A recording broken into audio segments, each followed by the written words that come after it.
Alright guys, so we need to jump right into section 2.5. Now we're going to shift just a little bit. We were talking about growth. We discussed uninhibited growth, and we discussed limited growth. Now in this lesson we are going to talk about decay, specific, exponential decay. So they go hand in hand. And of course we had some functions in the last lessons that modeled, growth. So in this lesson, we have some functions that can help us model what this exponential decay would look like. So let's start this slideshow. So if you remember in the last, I think it was the last section, we talked about this, or we discussed a expression that was very similar to this one that you're looking at. The difference is that before you had a positive k, or you didn't have that negative out front.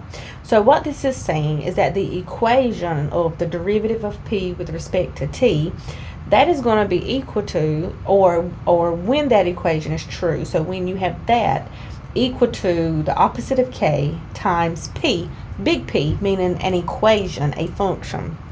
That's going to show that P is decreasing as a function of time.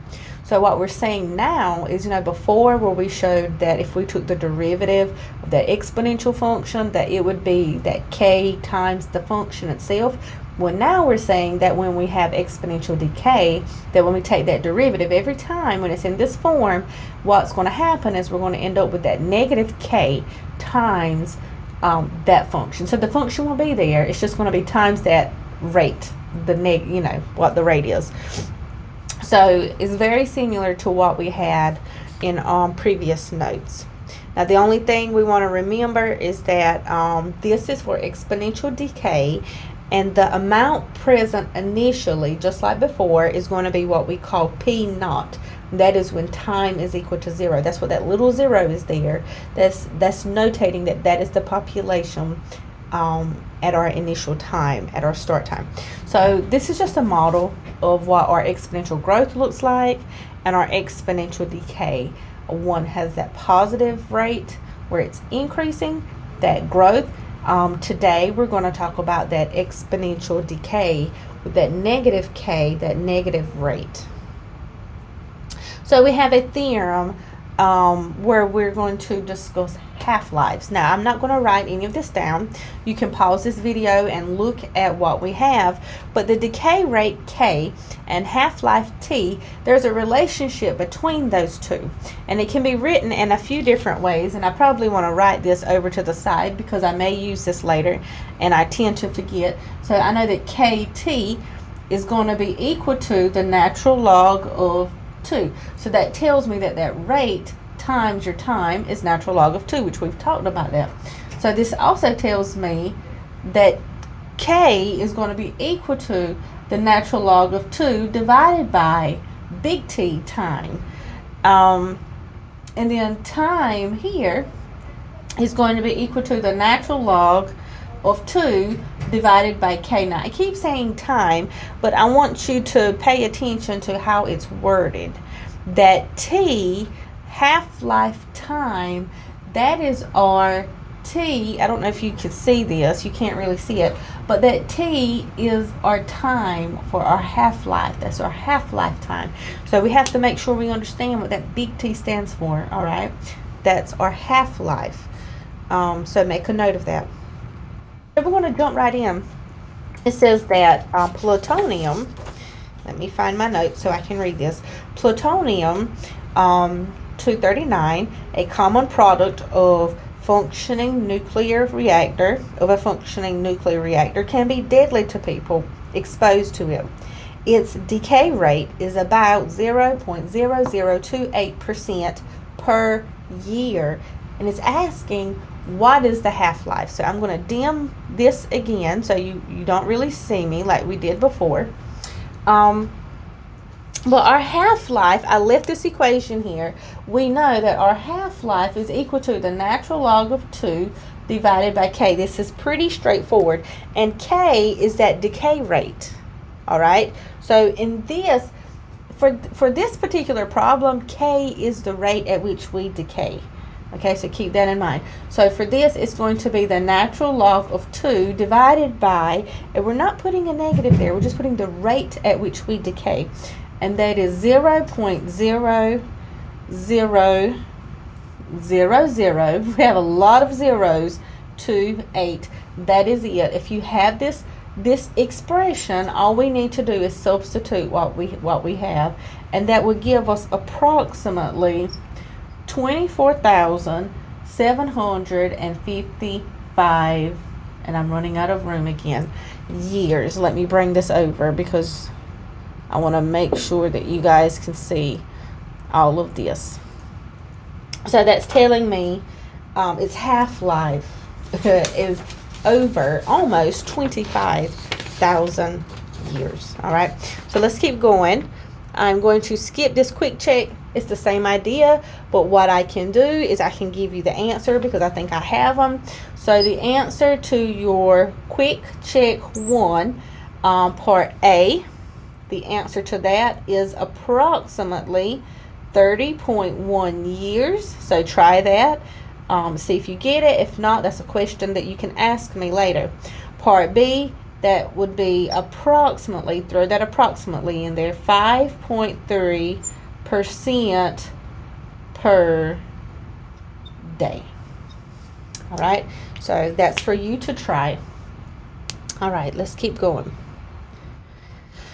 Example 2.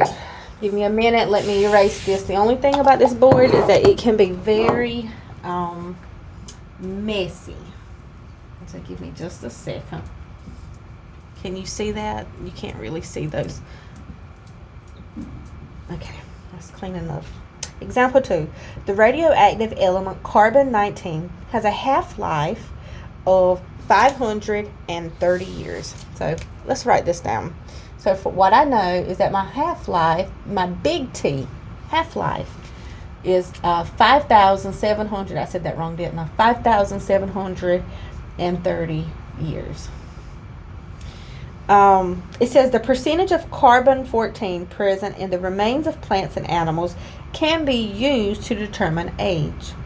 Archaeologists found that the linen wrapping from one of the Dead Sea Scrolls had lost 22.3% of its carbon.